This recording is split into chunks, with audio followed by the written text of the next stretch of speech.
Vous l'attendiez avec impatience, c'est parti pour le Baba Express du jour.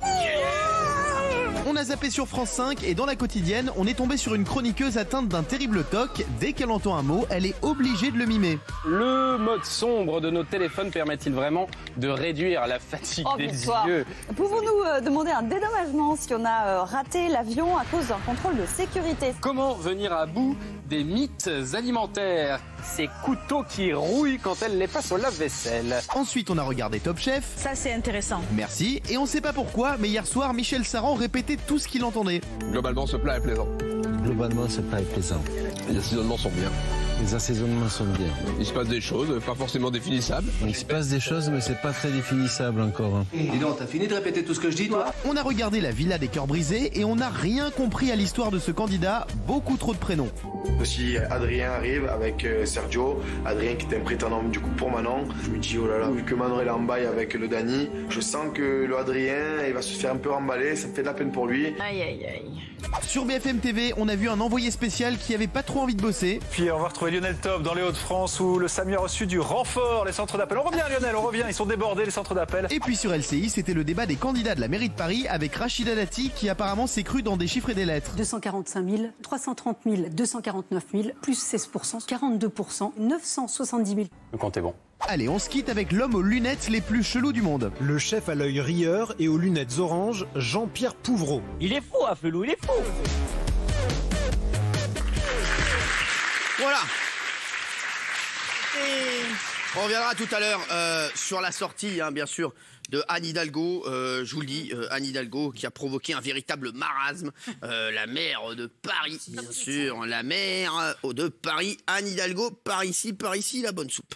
Les chéris, sur quelle image vous voulez revenir? La 2. La 2, c'était quoi? Top Chef. Top Chef, pourquoi? Parce que c'était un mauvais épisode. Pourquoi? Parce que alors, ça a pas ils ont perdu 600 000 téléspectateurs. Je sais pas comment, je sais pas où ils sont partis tout ceux-là, mais on les a vu partir. Ils sont partis avec leur petite valise, ils ont les peureux, quoi. En fait, aucun plat ne donnait envie. C'est quand même un problème. Tout au long de l'émission, il y avait le fromage dessert, il y avait l'assiette inversée. Ça ne voulait pas dire grand-chose. Quand on regardait les assiettes, c'était pas savoureux, gourmand comme ils disent. Donc c'était un mauvais épisode. Hier aussi, il y avait un truc qui a beaucoup marqué les gens et les personnes qui ont regardé. Moi, je regarde souvent Top Chouf. Au début, on croit que c'est une émission de cuisine accessible à tous. Et très vite, il y a des mots qu'on comprend pas. Hein, je vous le dis, regardez, il y a des mots. Ça vaut la baille-belle. Oui, c'est sûr. On commence par les filets, on décide de les faire en deux façons. Une cuite dans une nage dite à l'escabeche. Et ensuite, une sauce matelote au vin rouge. Je vais venir rajouter du poivre de Koubet. Quelques petites pousses de chiso. Moi, j'ai bien le timut. T'as mis du timut, là, non? J'ai mis du timut, ouais. Coulommiers, chocolat blanc, poire anis. Moi, j'ai jamais essayé. Putain, la vache, je comprends pas un mot de ce que vous racontez. C'est vrai qu'il y a des trucs. Vous les avez chez vous, ces trucs-là, sans rigoler. Faut arrêter, oui, mais bon, là, à un moment, on a envie de trucs. C'est pas la première fois qu'on dit ça de Top Chef. C'est pas ça qui explique que ça a perdu. Non. Alors, comment vous expliquez moi, ça? Je comprends pas parce que pour moi, qui d'habitude avait déserté Top Chef, je suis revenue et je trouve que c'est vraiment sympa cette année. Ouais. Fulgure au point. Et j'ai une petite tendresse pour une jeune fille qui s'appelle Juliette de mémoire, qui a fait un duo hier avec un Adrien, qui s'appelle Adrien, qui lui, à l'inverse, est complètement timide alors qu'elle est hyper exubérante. Et j'ai bien aimé ce duo-là. Ah, ça devait être super à l'antenne. Dans Top Chef, il y a aussi une candidate qui a vraiment du mal avec les produits. À mon avis, la grande gagnante de cette saison. Je suis pas sûr que ce soit elle, mais elle essaye quand même. Regardez. Oh, magnifique. Petit navet. Je le vois déjà dans mon assiette, celui-là. J'ai pris le navet parce que je le trouve beau. Comment on va le faire? On va le mettre au centre? On fait quoi? Ouais, bien au centre, okay, bien grillé, comme une viande, tu vois. Alors, je veux juste goûter.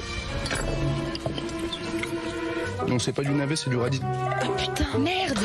Arrête, c'est bon. Sans bruit. On a la chance d'avoir Cerise de Groupama. Oui, Cerise. Non mais elle est très amusante parce qu'en fait elle est tout le temps à côté de la plaque mais elle est tout le temps morte de rire donc c'est voilà moi je trouve que le programme est très bien cette année. Mais si ça perd 600 000, c'est pas par l'opération du Saint-Esprit. Les téléspectateurs, ils sont pas sortis de la cuisse de Jupiter. Mais c'est dingue, vous méprisez les gens, Valérie, sauf mais c'est faux et toi aussi c'est pareil. C'est pénible. Il y a moins 600 000, vous expliquez que c'est Oui, génial. non mais vous il y a êtes quand même des un problème. spécialistes télé. Venaïn, t'as 35 ans de Ça a télé. très bien marché sur les cibles. Mais sur cible, arrête. Mais la cible, tu sais où je la fous, la cible. C'est bon, oui.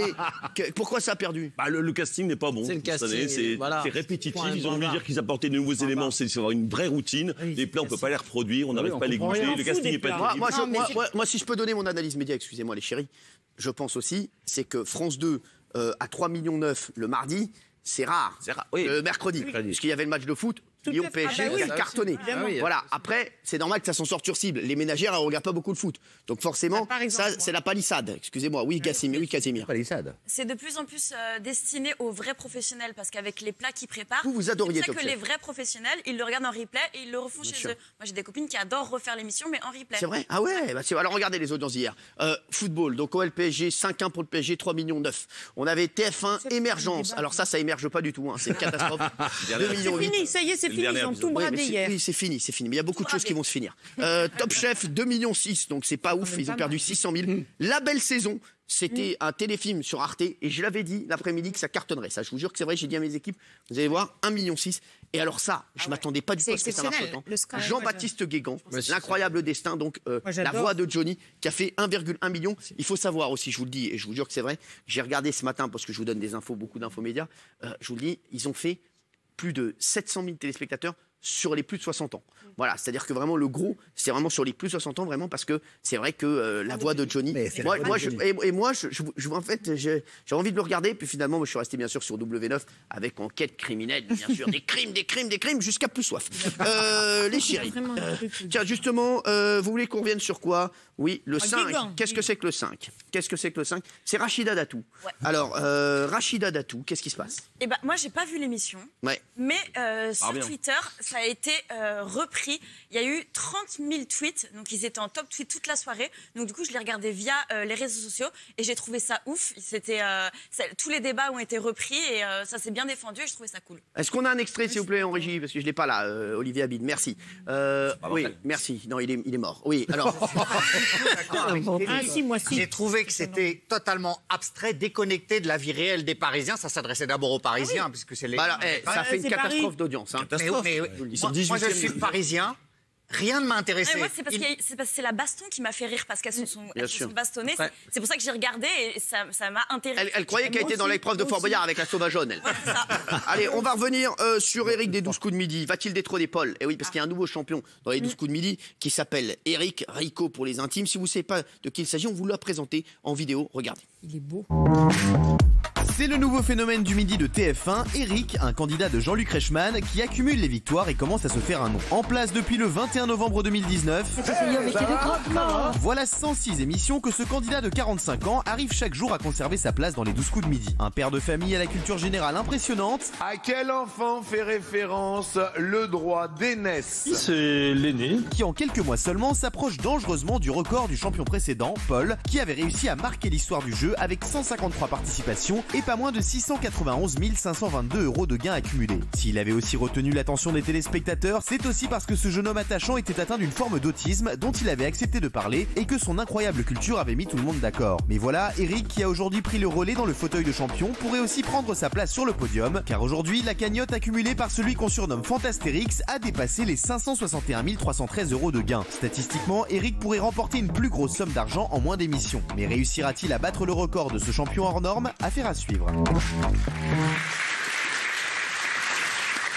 Alors, Eric, je vous le dis, il est très fort. Hein. Je vous le dis, il est très très fort. On vous a fait une compile de sa culture. Moi, je le regarde souvent le midi quand je peux.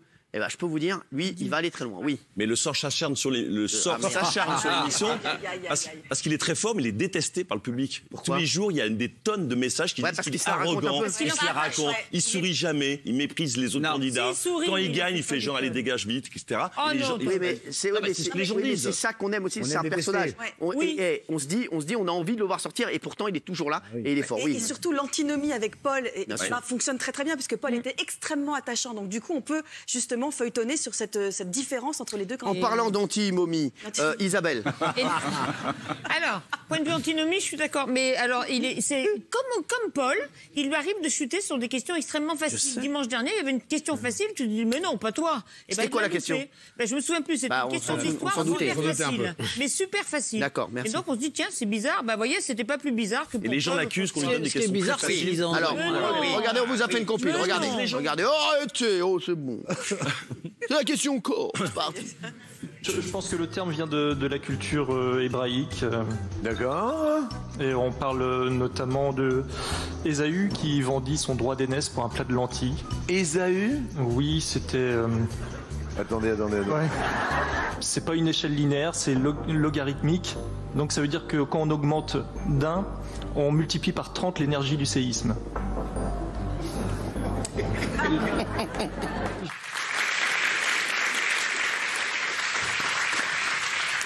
C'est sa 106e émission aujourd'hui. Effectivement, il est là depuis le 21 novembre. Et je crois que justement, vu ce qu'il prend sur les réseaux sociaux, et ils ont tort, les gens, de le critiquer, il a fait venir sa petite fille aujourd'hui à la télé ce matin. Alors, il y a Camille. Vous savez, Camille, qu'on adore. Camille qui a fait les 12 coups de midi, qu'on a découvert dans les 12 coups de midi, à qui on fait un gros bisou, qui m'envoie un SMS en direct, ma Camille d'amour. Elle me dit coucou Cyril, si je peux me permettre, je fais comme si j'étais autour de la table. Fais ce que tu veux, ma Camille, tu fais comme si tu es autour de la table et tous les téléspectateurs font de même. Voilà, c'est comme si vous étiez autour de la table, l'odeur en moins. Je suis tombé face à Eric quand je suis passé aux 12 coups. Je pense et je suis même sûr que ce que les gens prennent pour de l'arrogance, c'est juste une timidité extrême. Il est loin d'être pédant. Je suis toujours en contact avec sa femme et lui, qui me propose toujours de l'aide. Ce sont vraiment des gens foncièrement bons. Je te fais de gros bisous. Et ton message de la dernière fois m'a reboosté et redonné de la force. Merci pour tout. Camille, on t'aime, ma chérie. Bravo. Et on pense à toi et on te fait de gros bisous. Voilà, ma chérie. Donc, vous voyez, on a un témoignage de Camille qui a fait, les 12 coups de midi. Elle a bien fait. Bah voilà, bravo, chérie. Continue à te gratter, hein, merci. Le problème majeur, c'est celui Elle a des de puces. Jean-Michel. Et ça, c'est vrai. C'est qu'il est favorisé et les gens le voient. Comment ils font dans la production de l'émission pour favoriser? C'est très simple. Ils connaissent les lignes de force du candidat. Il a été prof, ils connaissent ses points où il est très fort. Et ils lui posent des questions toujours dans la thématique. Donc ça, les gens le voient parce qu'ils veulent le faire durer. Donc je ne dis pas que c'est truqué, mais c'est totalement manipulé, influencé pour qu'il aille loin. Voilà. N'importe quoi. Calme-toi quand même. Allez, on va venir sur un autre truc, c'est le coup de gueule de Marlène Schiappa contre les émissions de mariage. Marlène Schiappa, la ministre de l'égalité entre les hommes et les femmes, a été interviewée par Télé Loisirs. C'est bizarre. C'est bizarre. Hein. Télé Loisirs. Maison et jardin. La ministre, Télé Loisirs.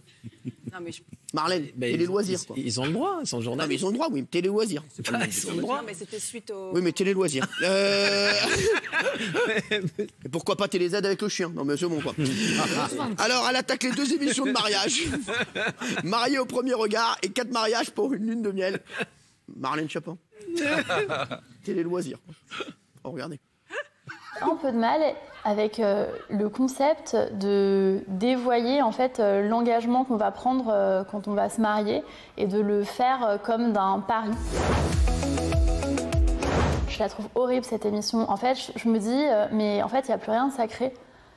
Je suis pas croyante du tout, hein, sacré au sens noble du terme. Il y a pour moi une forme de manque de respect d'aller au mariage de quelqu'un pour dire du mal de la robe de mariée, de la tête du marié et des goûts qui me dérangent parce que je la trouve irrespectueuse. Et si c'est Maxime Rioux qui a eu l'interview, bravo en tout cas, parce que c'est fort. Je dis pas que c'est fort. Je dis pas que c'est lui, je dis qu'il bosse là-bas. Oui, mais oui, je sais, mais si c'est lui, c'est fort. Si c'est lui, c'est fort. En gros, ça désacralise un peu la fonction de ministre, parce qu'il n'y a pas beaucoup de ministres qui ont donné des interviews à Télépoche. Alors, je peux vous dire, moi, je charriais il y a un instant, mais là, je vais prendre un petit peu la défense, parce que franchement, je charrie. Mais sinon, alors dans ce cas-là, quand elle vient dans TPMP aussi, on peut dire, ouais, la ministre, elle vient dans TPMP. Bah oui, on nous a fait le même procès.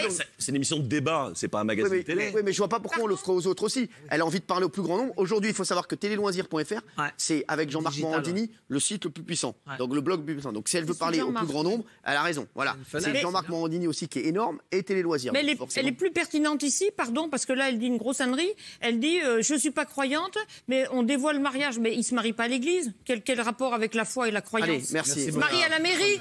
Non, là, mais là, non, mais c'est vraiment, ça n'a rien à voir. Vous savez ce que je mets sur la copie? HS, hors sujet. Mais non. Merci. Ah ben non, c'est elle qui est hors sujet. Merci. Allez voir un taureau, là. Avec... En fait, elle rebondit sur le rapport qui a été fait sur le sexisme en ce moment. Donc, elle a beaucoup envie de parler. Et c'est son boulot. Moi, je suis pas d'accord, comme Jean-Michel, de dire qu'elle n'a pas à être là. C'est vu par beaucoup de gens, nous ici, donc c'est très bien. Et je suis d'accord sur le fond, parce qu'il y a quand même un problème dans ces émissions. Vous êtes d'accord là-dessus? Oui, notamment sur les mariés, les femmes qui se détruisent entre elles à un mariage. Je trouve que c'est donner une mauvaise image de la femme, et je trouve que son combat est très bien, elle a raison de dire ça. Voilà. C'est du divertissement. Ah, moi, je trouve ça... Non, c'est un côté de la femme aussi. C'est de la télé, c'est du divertissement. Quand Castaldus. Non, mais attendez, on fait tout ça quand on voit un mariage, on critique le buffet, la robe de la mariée. Oui, c'est vrai. C'est la vie. C'est la vie. Après, c'est pour ça que je suis pas venu avec votre mariage, je voulais pas critiquer. Ah bah oui, j'ai toujours pas eu mon cadeau de mariage. Ah oui? Ouais. Et alors, le salaire que vous avez tous les jours, c'est quoi? C'est pas un cadeau, c'est un salaire, c'est pour mon travail. Ah bah, si je payais vraiment votre travail, je peux te dire, considérez que c'est un cadeau.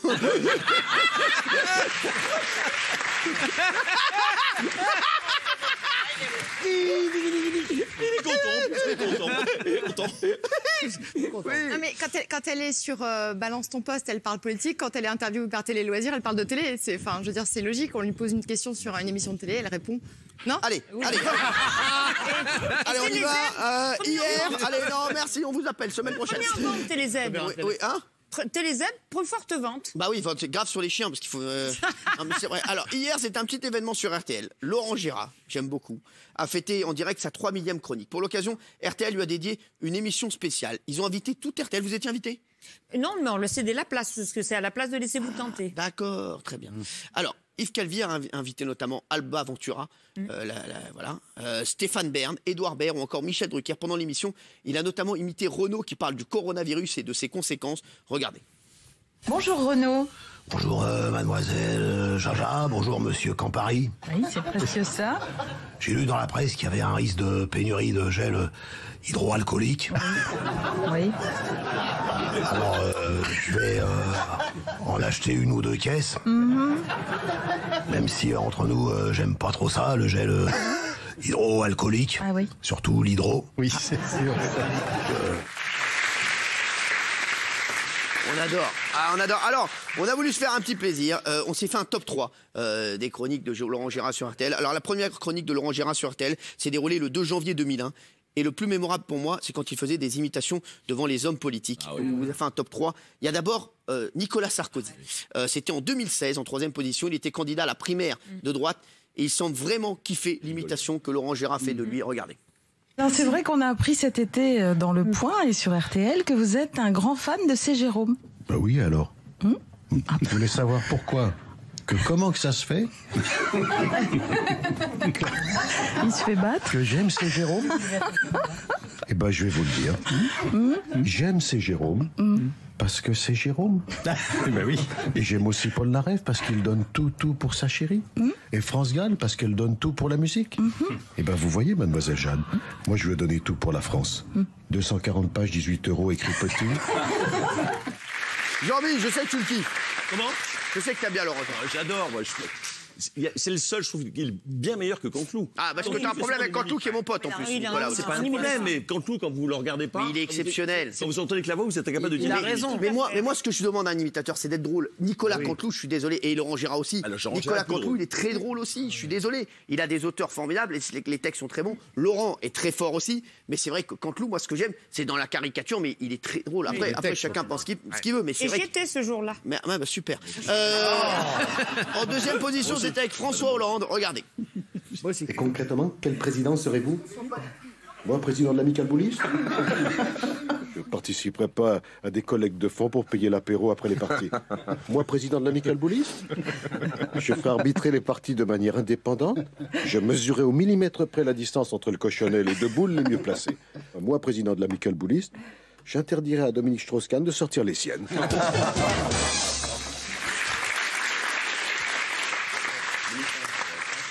Et en première position, c'est face à Emmanuel Macron. Regardez, Laurent Gérard faisait ses imitations quelques mois avant les présidentielles.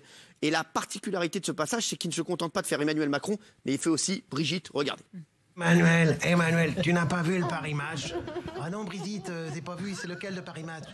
C'est le numéro où on n'est pas en couverture, c'est facile à retrouver.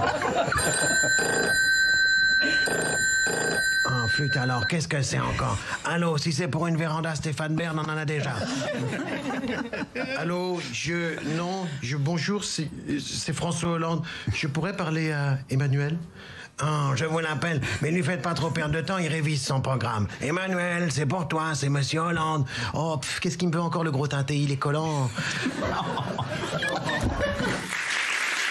Et je voudrais dire, il y a un imitateur aussi, moi, que j'adore. C'est Marc-Antoine Lebré. Il fait lui aussi des nouvelles voix. Alors lui, voilà, il rajoute plein de trucs. C'est pour moi, c'est la star aussi. Voilà, il fait partie des 3 stars dans l'imitation. Il y en a d'autres, mais c'est vrai. Voilà. Est-ce que vous savez imiter juste une personne, vous? Allez, vas-y. Qui imite une personne? Oui, vas-y, Sophie. Moi, je sais imiter Gros Minet. Vas-y. Fiston, surtout, n'ouvre pas la porte. Oui, papa. Si, c'est pas mal. C'est pas Gros Minet, c'est Isabelle Morini-Bosque. Isa, tu sais imiter qui, chérie? Oh là. C'est qui ça? Et vous?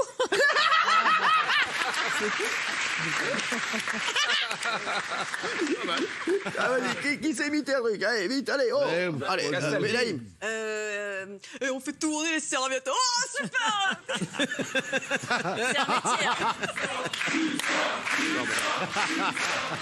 Sors, Bélaïm. Sors, Bélaïm, et ne reviens plus jamais.